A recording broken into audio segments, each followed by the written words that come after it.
It's official. Last week was a very challenging week. The course analytics indicate that there were more views of more pages and more time spent in the last week than in any other week in the course so far, which is not surprising. It was kind of a peak of effort that was required for you. After that very challenging week, this module in week 10 gives you a little bit of breathing room. There is a video to watch on the announcements. Check the announcements. In addition to this one, there's one that about the Columbia River crossing, the Bridge of Sighs, and it is required that you watch that because there is a question about that video on the quiz. There are two PowerPoints. The first PowerPoint is required. The second one is optional.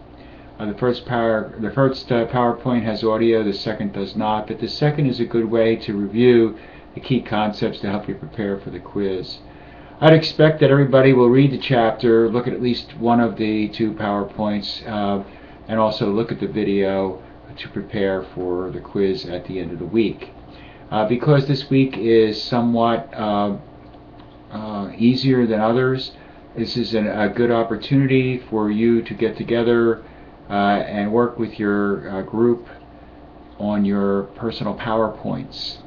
You go to the collaboration tool and you'll find the names of the other folks there, and you can communicate 24/7 using that space right there. You can either use the chat page, or I would suggest the Etherpad, where what you write down is kept there permanently. So last week was very tough. This week is manageable. You might want to use the opportunity to work a little bit on your personal PowerPoints.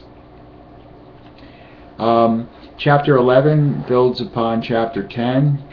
It's about participation at the municipal level, county, townships, cities, and so forth. We studied the way those municipalities are organized last week. This week we take a look at the electoral aspects of that organization and the politics of what happens. It's very similar to what happens at the state level, I think you're going to find, for a lot of different reasons. Traditionally, Democrats have dominated the cities, but more recently the Democrats have started to fragment and fracture, and Republicans have taken advantage of that to take over mayorships in some major cities and have made some advances. The minority representation situation is very similar, I think you'll find, to what we found at the statewide level. And I think you'll see that the cities still have corruption, but it's not as bad as it was under the old boss system, which you should become familiar with as you read this chapter. So that's a preview of what's going on. It includes interest groups at the local level and which ones have the most power and so forth. So the participation chapter you should find it very interesting.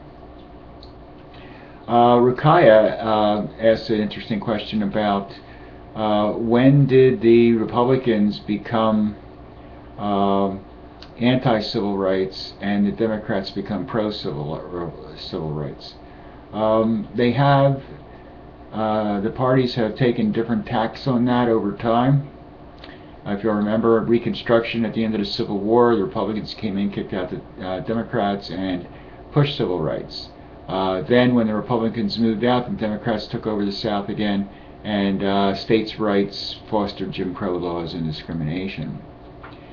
During the 1960s, when there was a civil rights movement, really got traction and critical mass, there was anger with Democratic Southerners that the National Democratic Party would dare to work now towards the betterment of minorities.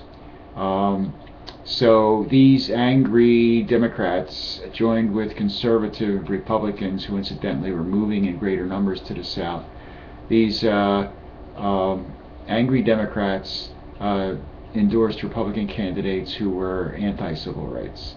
So that is how historically the positions of the two parties became reversed. Rikaya, thank you so much for that really good question. I hope to get more of them. It provokes thought, and it's good to come up with those.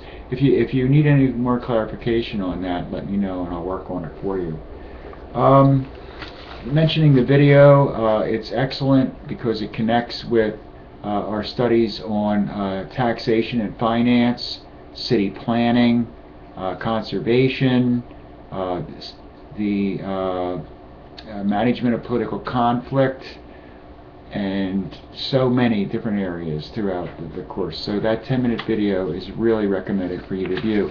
And if you haven't yet looked at the one last week from the outrageous town council meeting of Carpentersville, Illinois, you're really missing out on something, and you should look at that as well. I saw that only 5 students in the class looked at that. I put those up there for a reason, and that's because they connect with the course and hopefully make the course more interesting for you. So I'm anxious that you take a look at these videos. And again, there will be a question about this week's video on the Columbia River crossing. So I'll know whether you watched that or not. So please follow up on that. That's pretty much it from here as an introduction to the week's work. Good luck on that, and I would really appreciate it if you would stop by for my virtual office hour on Thursday from 8 to 9 p.m. or excuse me, 7 to 8 p.m. 7 to 8. Do that every week. And also, I can have conference with you at any time that's mutually convenient on audio through the Canvas webpage. It's not hard to do. We can discuss it and get that set up, and we could have audio conferences at any time you'd like something to be clarified. Just have a conversation. So that's it from here. Have a good week, and take care, everybody.